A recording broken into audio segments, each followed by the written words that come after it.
Viva, sejam muito bem-vindos ao TDM Entrevista. É um dos homens que melhor conhece o sistema financeiro de Macau. Durante 40 anos trabalhou no Instituto Emissor de Macau e na Autoridade Monetária de Macau, onde foi administrador, e até há poucos meses foi presidente do Instituto de Formação Financeira. No currículo tem também a presidência da Associação Internacional de Agências de Seguro contra a Fraude. Foi, de resto, distinguido com prémios internacionais na área do setor financeiro e também pelo Governo de Macau, pelo último governador de Macau, com a Medalha de Mérito Profissional. Teve um percurso como empresário e foi também deputado em Macau durante praticamente toda a década de 90, até à transferência de administração, e integrou o Conselho Consultivo da Lei Básica. De resto, integra atualmente a Associação da Lei Básica, bem como várias outras entidades da Santa Casa da Misericórdia, à Ânima. É ainda professor convidado na Universidade de Macau e na Universidade Cidade de Macau. O nosso convidado de hoje é o economista António Félix Pontes. Muito obrigado por estar connosco. Boa noite, muito obrado eu. Não é novidade que a pandemia está a ter um impacto muito forte na economia de Macau, uma quebra de receitas de jogo de mais de 80% no acumulado até setembro. Há menos de 2 semanas voltámos a ter a emissão de vistos para Macau de toda a China. Havia alguma expectativa em torno desta medida e do impacto que poderia vir a ter. Que balanço é que faz até agora desta medida e que expectativas é que tem em relação à recuperação da economia de Macau até ao final do ano e daí para a frente? Boa noite. O impacto da Covid-19 na economia de Macau vai ser brutal. Temos de ser realistas. A economia de Macau depende essencialmente do jogo, turismo, e lendo os números do número de turistas que visitaram Macau, eu tenho os números até agosto, nos primeiros 8 meses tivemos apenas 3,6 milhões de turistas. Em 2019, de janeiro a agosto, tivemos 25 milhões. Portanto, isto representa uma redução, creio eu, na ordem dos 87%. Implicações. Primeiro, na taxa de ocupação hoteleira. Os hotéis vão viver uma situação muito complicada, sob o ponto de vista financeiro.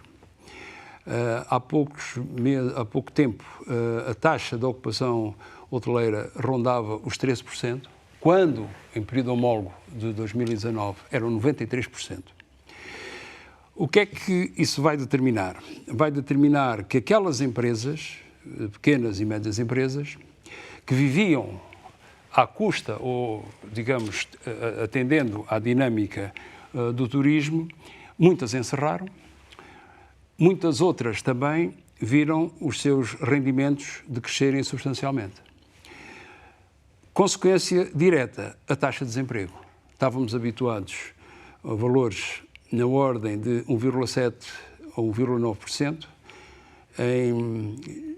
No final de junho era de 2,5% e a tendência vai aumentar. Não será anormal passarmos para 3%, 4% daqui a poucos meses. Este é o quadro, mas pedi-lhe a sua perspectiva em relação àquilo que vai acontecer nos próximos meses, nomeadamente até ao final do ano. Que expectativas é que podemos ter? A questão da vinda que falou dos turistas, a abertura, do meu ponto de vista, vai ser muito lenta. Portanto, o efeito que se previa não vai ser, digamos, dentro das melhores expectativas. Por outro lado, há uma questão evidente. Ninguém, mas ninguém, seja da área das autoridades de saúde ou da área da economia, pode prever quando é que a Covid vai acabar. Isto é, será que o pior de tudo isto já passou? Eu não acredito. Será que se pode dizer que no próximo ano a Covid, os efeitos, aliás, da crise financeira, económica e social, esses efeitos já terminaram? Ninguém hoje pode dizer. Logicamente, Macau, enfim, e neste caso podemos dizer estamos todos juntos no mesmo barco, em todo o mundo, vai continuar, digamos, a sofrer os efeitos deste coronavírus. O Governo de Macau tomou uma série de iniciativas de injeção de fundos na economia local, nomeadamente permitindo que os seus cidadãos, que também muitos estão desempregados, ou viram os seus rendimentos diminuídos, e as empresas, especialmente as empresas de pequena e média dimensão, continuassem a pagar, enfim, as suas despesas correntes, e até quem tinha dívidas, ou quem tem dívidas ao setor bancário, que pagasse estes débitos, portanto, aos bancos. Que impacto é que estas medidas estão a ter no terreno? Eu não tenho valores concretos, mas, como é lógico, havendo imensas empresas que fecharam, havendo mais uns milhares de indivíduos que estão desempregados, ok? Essas empresas e esses indivíduos não têm capacidade de solver os seus compromissos. Portanto, isto é o que eu posso dizer. Prevejo que o Governo vai ter que injetar mais fundos, portanto, será necessário, na medida em que eu não vejo que a situação vá melhorar substancialmente. Não quer dizer pelo contrário, mas pelo menos, apesar de termos tido muita sorte, nomeadamente na área da saúde, e o Governo ter atuado prontamente, acho que devemos ser realistas e encarar que a situação não é de todo boa. E essa injeção deverá ser feita nos mesmos moldes que tem sido feita até aqui? Poderá ser, poderão arranjar, digamos, o Governo poderá equacionar outras fórmulas. O que posso dizer é que o que foi feito, foi bem feito. E, portanto, quando as coisas são bem feitas, deve-se continuar. Isto é o meu ponto de vista. Tendo em conta o volume das reservas financeiras de Macau, e já é sabido que se vai buscar dinheiro dessas reservas para o orçamento, inclusivamente deste ano, para compensar a falta de receitas, mas tendo em conta o volume das reservas de Macau, na sua opinião, faz sentido o corte que se está a fazer, nomeadamente na administração pública, de 10%, que na prática acaba por ser mais do que isso? Acha que era estritamente necessário? É também um gesto e um sinal político que o Governo quer dar? Quando há este tipo de situações e os governos tomam estas decisões de corte, os economistas divergem. Por um lado, há quem defenda que tem que ser mesmo assim. Há outros que consideram que é um erro, porque se vai coartar um certo número de pessoas, nomeadamente os funcionários públicos, de determinado tipo de rendimentos, e, por outro lado, vai haver corte das despesas correntes dos departamentos públicos ou das entidades que dependem do orçamento do Governo. Eu acho que, neste ponto, se deveria, nomeadamente, caminhar, talvez, numa outra situação, numa outra opção mais realista, que não provocasse um choque bruto na queda dos rendimentos, que fosse, por exemplo, a questão de realização de visitas de delegações ao exterior. Agora não há muito, mas à China havia sempre. Acho que essas visitas de delegações com caráter de continuidade, imensas visitas que não têm resultados práticos nenhuns, aí poderia haver um corte substancial. Por outro lado, acho que em relação à função pública, poder-se, em vez de fazer o tal corte dos 10%, poder-se ponderar, ok, não há admissão de novos funcionários durante 3 anos. Porque a crise não vai acabar, foi como a crise de 2008, esta crise vai continuar nos anos vindouros. Já agora um parênteses, acha que vai ser mais grave ainda esta crise do que a outra? Vai. A outra crise, basta, e nomeadamente para o caso de Macau, a quebra que se registou no produto interno bruto foi, digamos, já não me lembro, mas acho que, não sei se foi menos 8%. Em 2015 tivemos uma redução, de facto, também grande, num trimestre qualquer. Mas este ano é natural que a redução do produto interno bruto de Macau seja entre 55% a 65%. Em julho, se não me engano, era de 67,8% a redução do PIB. Ora, como a vinda destas pessoas da China não está a ser, de modo algum, suficiente para se gerar uma situação de reversão da situação, eu não digo que aposto, mas que prevejo que a quebra seja na ordem que referi, 55% a 65%. Quando lhe pedi uma breve comparação, era numa perspectiva global, do impacto global na economia. Na economia global vai ser superior e as organizações internacionais que se têm pronunciado, o Banco Mundial e outros, têm ido no sentido de que esta crise vai ser de maior dimensão e de maior duração. A diversificação da economia de Macau, que se calhar é uma discussão tão antiga como a própria preponderância do jogo aqui em Macau. Neste contexto já veio a terreno a defender, e não é a única pessoa a fazê-lo, uma aposta forte num setor concreto, específico, que é o turismo de saúde. Qual é o potencial deste setor em Macau? Antes de mais, deixe-me dizer o seguinte, só 2 notas prévias. Em relação à diversificação económica, as linhas de ação governativa, todos os anos, vêm com essa expressão. Assim como outra. Desenvolvimento do reforço, ou desenvolvimento do relacionamento comercial e financeiro com os países de língua portuguesa. Quando vamos constatar os factos, a diversificação, não temos praticamente nada. Mas, por outro lado, e temos de ser justos, criticamos a diversificação, mas foi graças a termos um monopólio quase da economia pelos casinos que hoje temos uma situação financeira confortável que permitiu ao governo de Macau, ao contrário de quase todos os países do mundo, atenção, que injetasse fundos na economia. Ou seja, criticamos a diversificação, mas foi graças aos casinos, durante a atividade desde o handover, que permitiu que hoje temos reservas financeiras inacreditáveis. Bom, acho que ninguém critica a diversificação. O que se critica é a falta de passos concretos nesse sentido, sendo que está sempre no discurso político. Concordo. A questão é, uma coisa é o discurso político e depois é a questão de tomada de decisões, de medidas concretas, no sentido de caminhar para a diversificação económica. Eu, quando fiz o meu mestrado, permite-me dizer, desculpe, mas trazer isto à colação, foi um trabalho de grupo, a tese, propusemos a questão, o lançamento do turismo de saúde de qualidade mundial. Na altura, ninguém ligou, essa tese foi entregue ao governo e ninguém considerou essa hipótese. De vez em quando, há outros economistas ou outros mesmo comentadores que têm referido a questão do turismo de saúde de qualidade, senão não vale a pena. Ora, nós, tirando este ano, que este ano é um ano, digamos, não é para esquecer, mas que não serve de exemplo. É típico. É típico. Temos tido uma média de cerca de 35 milhões de visitantes, nomeadamente, talvez 90% ou 80% da China.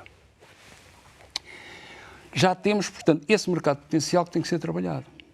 Com ações de marketing, com um programa de marketing, com um roteiro, como é evidente, que às vezes falta também, e que bastava atrair uma parte desses 35 milhões e teríamos já aí o desenvolvimento do turismo de saúde cá em Macau. Podia ser em Macau ou em China, agora fala-se tanto em China, e como está inserido no plano de desenvolvimento da Grande Baía, por que não? Eu não sei, será que há lobbies? Sinceramente não sei, na área da saúde, que impeçam isto, mas porquê é que não se pensa, não é preciso ser o hospital público, nem o hospital privado que cá temos. Faça-se um concurso ou por adjudicação direta, escolha-se um hospital que tenha dado garantias noutros países e que tragam para cá, se eles quiserem, ou uma segunda opção, etc. Mas acho que o turismo de saúde faz todo sentido em Macau. Outra das questões, como há pouco referia, que tem levantado, tem a ver com o comércio de Macau, entre Macau e os países de língua portuguesa, que é basicamente residual. Entende que é preciso estimular essa área, nomeadamente com mais apoios, incentivos, créditos, seguros aos empresários. Quer explicar esta ideia? É outra questão que também praticamente não se tem feito nada. Uma pessoa, se for ver as estatísticas do movimento comercial entre Macau e os países de língua portuguesa, 2 pequenas observações. Primeiro, vamos tirar Portugal e Brasil. Existe algum movimento, mas também é da ordem dos poucos milhões de patagas. Em termos das exportações e importações globais, é também praticamente residual. Ficam os países africanos de língua portuguesa e Timor-Leste. Ora, estes países têm um grau de crédito muito negativo. Logo, os exportadores de Macau têm relutância de fazer as suas exportações ou reexportações para esses países. Como é que tem sido resolvido noutras jurisdições? E vou dar o caso da China e também o de Hong Kong. A China tem concedido linhas de crédito a Angola, Moçambique, Cabo Verde, se não me engano. Portanto, a China tem atuado ativamente em termos de fazer aumentar o movimento comercial e até de investimentos. Para Macau, os empresários de Macau não têm capacidade, ou há muito poucos, para fazer investimentos nesses países, e, nomeadamente, até por causa do risco político. Sim. Portanto, primeiro é concessão de linhas de crédito aos bancos centrais dos países africanos e de língua portuguesa, para que eles tenham fundos suficientes para emprestarem ou financiarem os seus bancos comerciais, que, por sua vez, iriam emprestar aos importadores desses países exclusivamente no movimento comercial com Macau. Isto é um ponto. Sim. Segundo... E, antes de avançar, quando fala de produtos importados, na perspectiva deles, de Macau, estamos a falar de produtos da China que passam por Macau. Mas pode ter a certeza que, havendo essas linhas de crédito, haverá interessados do lado de lá, preferirão importar de Macau do que da China. Aliás, o movimento da China lá é mais em termos de investimentos, infraestruturas, mas também há movimento comercial e de larga escala agora. Mas, mesmo assim, posso dizer que haveria uma certa propensão para os importadores desses países virem a contactos com as empresas de Macau. Portanto, primeiro, concessão de crédito. Ok, linhas de crédito. Segundo, há a questão dos riscos políticos. Estes países têm situações, por vezes, instáveis. E então, o que é que a China fez? Tem uma seguradora de crédito à exportação, que é a Sinosure, em que dá garantia não só para os riscos políticos, mas também para os riscos comerciais. Portanto, a segunda medida que eu sugiro é a constituição de uma seguradora com dinheiros públicos, como a China também é estatal, a Sinosure é estatal. Hong Kong, como é que resolveu? Já há uma série de anos, criou a Hong Kong Export Credit Corporation, em que o governo dá uma garantia de 40 mil milhões de dólares de Hong Kong para o desenvolvimento do seu relacionamento com países em que haja algum risco, mas não só, também para os riscos comerciais. Portanto, isto iria criar uma dinâmica em que, sim, teríamos, de facto, o desenvolvimento do relacionamento comercial e financeiro com os países africanos de língua portuguesa e Timor-Leste. As estatísticas mostram o comércio com estes países é ridículo, é insignificante. Portanto, quando se faz quando se fazem conferências ou seminários, já participei em algumas, tenho sempre levantado a questão da concessão das linhas de crédito, a concessão de linhas de crédito, a constituição de uma seguradora de crédito, que seriam os instrumentos do governo de Macau para que haja esse movimento comercial com esses países. Esta altura, no contexto desta crise, será a altura indicada para se avançar com este projeto? É, porque não envolve, por exemplo, concessões de linha de crédito. Eu, há uns anos, falei em 1.000 milhões, patacas, que sejam 5 mil milhões. Isto não representa, praticamente nada naquilo que existe nas reservas financeiras. Primeiro ponto. Segundo ponto. Acho que há situações em que, então, se não queremos agora fazer esse investimento, digamos, que seria um investimento, do meu ponto de vista, então deixe-se falar no desenvolvimento do relacionamento entre Macau e os países de língua portuguesa. Portanto, acho que, mesmo nesta situação, se deveria implementar... Porque Macau tem recursos? Tem recursos. Não... É quase uma política keynesiana nesse... Sim, pode-se dizer nesse sentido. Muito bem.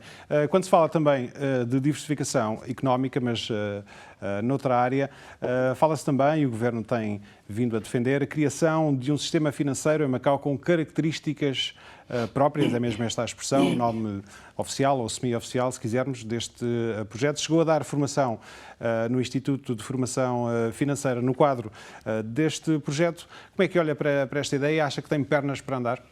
Bom, o denominado sistema financeiro com características próprias, eu tenho dito isto durante anos, independentemente daquilo que fizemos no Instituto, e que eu já vou explicar porquê.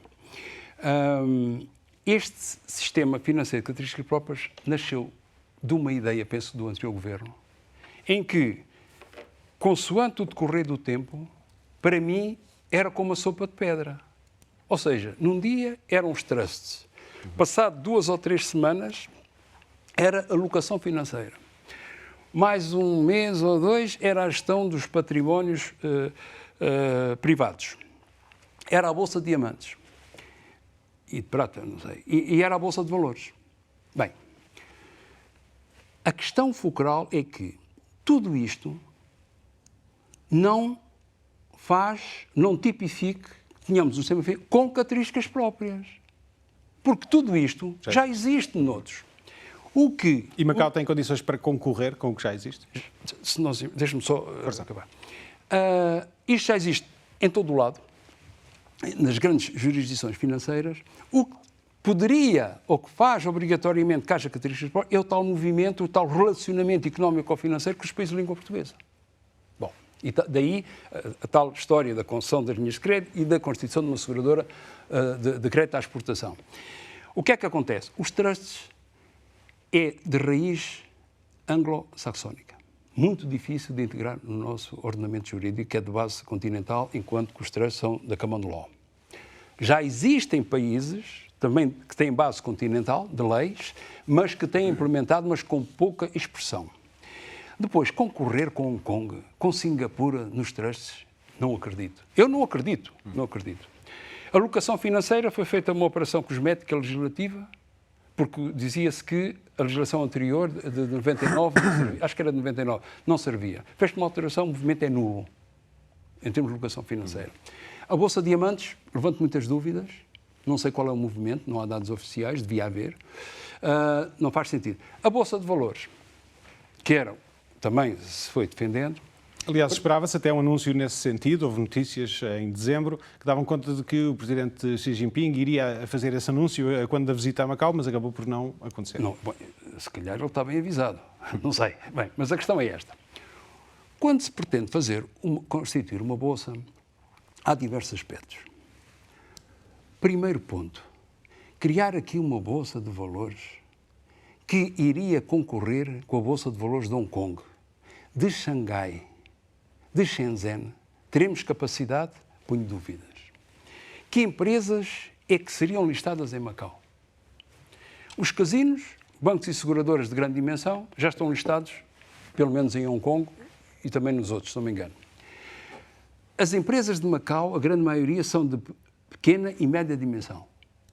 Ou seja, não têm dimensão para estarem listadas. Têm que ser auditadas. Não são. A maior parte delas, a maior parte das empresas de Macau, pequenas e médias, nem seguem as normas internacionais de contabilidade, apesar do esforço, do grande esforço que a Direção de Serviços e Finanças tem feito neste sentido. Ok.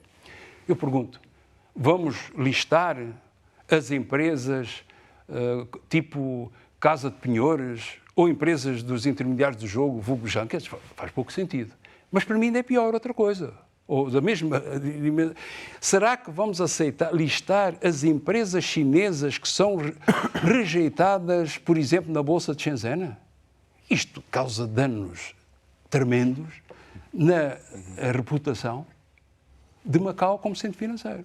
Agora, eu não acredito na viabilidade da Bolsa, enfim, até que me digam o contrário, ou que demonstrem o contrário. Já agora um pequeno parênteses, falamos das bolsas das regiões vizinhas. Que impacto é que acha que as tensões em Hong Kong tiveram no peso relativo da bolsa de Hong Kong, no contexto financeiro da China, a relação com Shenzhen, Xangai?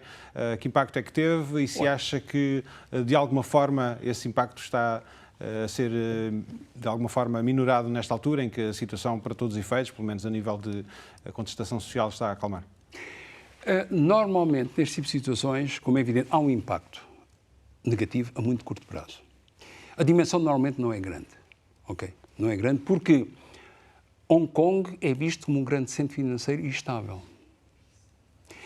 Dos contatos que eu tenho tido com individualidades do exterior, portanto, não de Hong Kong, também falo muitas vezes com as pessoas de Hong Kong, mas do exterior, dos Estados Unidos, da Inglaterra e outros, o que me têm dito é que vêm sempre, apesar de tudo, e apesar das questões políticas que se colocam e da guerra comercial entre a China e os Estados Unidos da América, continuam a considerar que Hong Kong é um centro financeiro de excelência.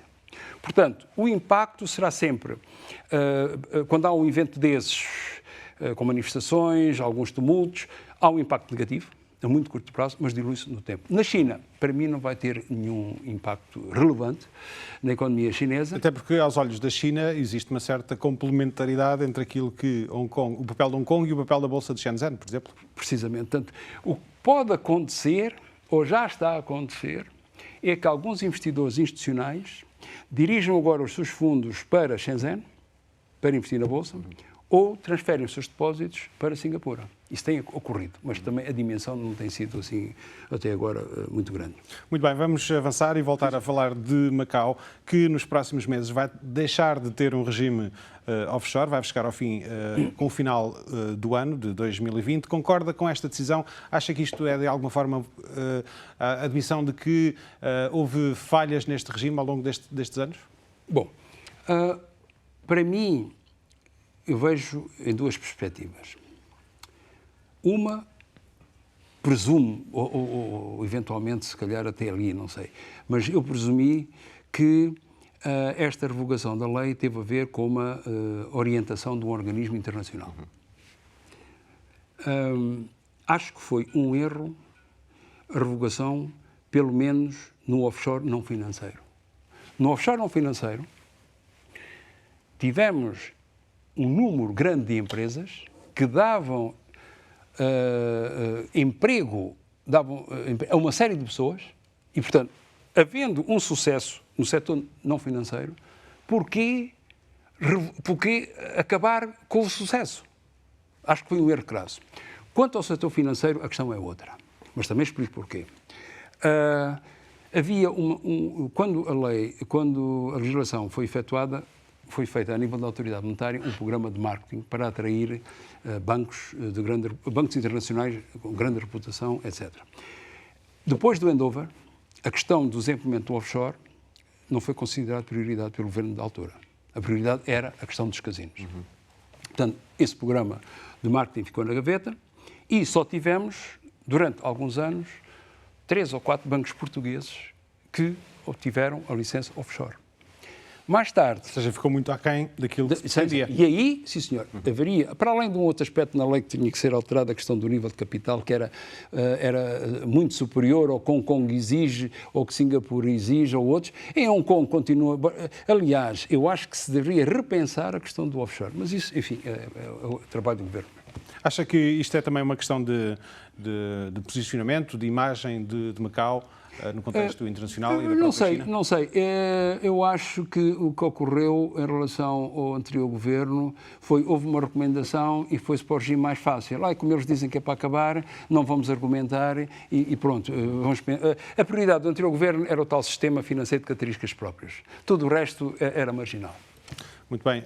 Segundo o Consórcio Internacional de Jornalistas de Investigação, transferências de um total de cerca de 500 milhões de patacas que entraram ou saíram de vários bancos de Macau foram sinalizadas como potencialmente suspeitas de branqueamento de capitais. Houve participação nesse sentido às autoridades norte-americanas. O que é que isto pode querer dizer a nível da supervisão que existe em Macau? Daquilo que eu li, das notícias que eu vi e também do que foi, enfim, pude ver da FinCEN, há aqui questões que eu questiono. O momento, essas operações não ocorreram há 2 semanas nem há 2 meses. Foi entre 2000 e 2017. Já há uma série de anos. Pronto. Porquê agora? A resposta para mim, posso estar errado, mas muitas vezes acerto. É que tem a ver com a guerra, é um arremesso, mais um instrumento que se arremessa contra a China na guerra comercial com os americanos. A outra questão é esta.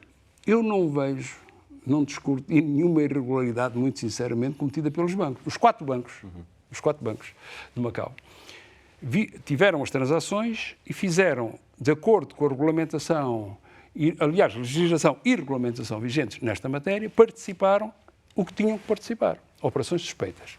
Participaram ou Gabinete de Informação Financeira. E o Gabinete de Informação Financeira é a entidade que tem a competência para efetuar o tratamento e das duas uma. Ou viu que os casos não havia, de facto, branqueamento de capitais e arquivou, ou então mandou para o Ministério Público e, portanto, o Ministério Público está a fazer a sua análise.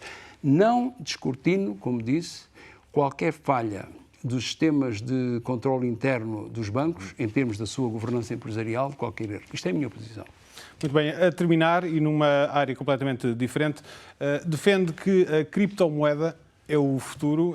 Quais é que são, no seu entender, as grandes vantagens das moedas virtuais, nomeadamente, por exemplo, Bitcoin, que é talvez a mais conhecida, e se existem tantas vantagens, como dizem os defensores, porque é que existe ainda uma resistência tão grande a este tipo de expediente? Bom, primeiro, uma nota prévia. Desde há alguns anos, a fintech começou a ter um grande desenvolvimento. Foram 2 eventos que... Fintech é a ligação da área financeira com a tecnologia. Aliás, a melhor definição é a fintech é a utilização da tecnologia para a prestação de melhores serviços financeiros, ou serviços financeiros de grande qualidade. Houve 2 eventos que determinaram um desenvolvimento mais rápido da fintech.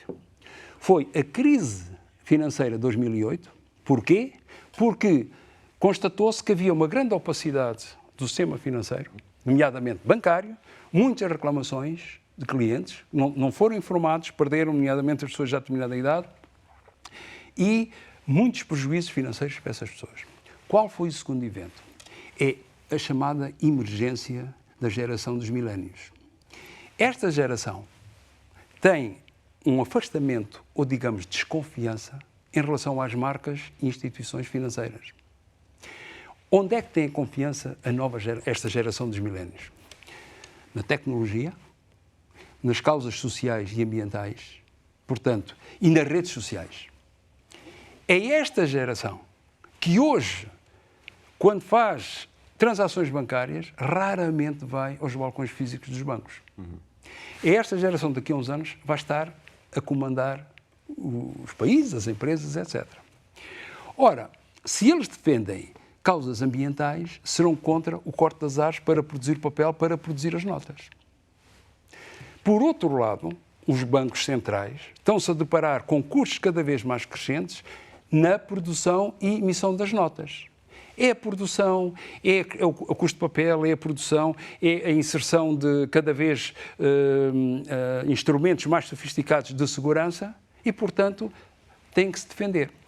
Em relação às moedas, é a mesma situação. O custo dos metais faz com que, por exemplo, a moeda de uma pataca, hoje, em termos de produção, e fique, eu não sei, mas pelo menos posso dizer, o custo está-se a aproximar cada vez mais do valor facial. Logo, não faz sentido haver este tipo de moedas. Portanto, daí isso as criptomoedas, como o Bitcoin, etc. Agora, há ainda riscos, porque não são regulados. Até porque uma das grandes características, apresentadas como vantagens, mas é também uma das grandes desvantagens, talvez, pelo menos, é a inexistência de uma autoridade central.